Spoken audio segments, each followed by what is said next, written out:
serving as board members of state-owned companies in the presently contested political and business environment is not for softies. Okay, I'm a little bit of a softie, Caleb.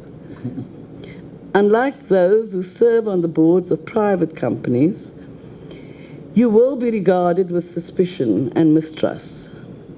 They make accounting mistakes, while you are susceptible to corruption, capture, greed, and malice. Who they associate with is inconsequential. They call it lobbying. You must be careful who you play golf with, because it will be used as evidence against you. Many have bent over backwards, performed cartwheels and somersaults to declare private sector corruption fundamentally different to public sector corruption. The truth is that they are equally repulsive and fundamentally inseparable. Eskom is one of the country's economic powerhouses, and I'm now asking you to excuse me for the pun. You must not only maintain and observe the highest standards of integrity and probity in the execution of your responsibilities, but also contribute to the transformation of the supply chain to benefit more Black South Africans. Many, including powerful media business interests, will try to undermine this process in favor of retaining the present economic status quo. They equate the policy of economic transformation, radical or not, to corruption.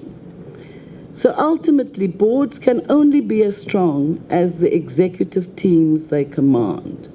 It's the information you get from executive teams that allow you to make real decisions. Eskom is as reliant on the expertise, the honesty, and diligence of its CEOs, CFOs, as any private company. Among my first instructions to the board is therefore to engage in the process of appointing a new group chief executive as a priority. Remember, we still are awaiting a ruling on the court case of the previous CEO. So with that in mind, please start the process of appointing a new group chief executive as a priority. You've got to, of course, look at the process that you have to follow. The finalization of the investigation to all suspended executives is of paramount importance to rebuild board reputation and restore investor confidence.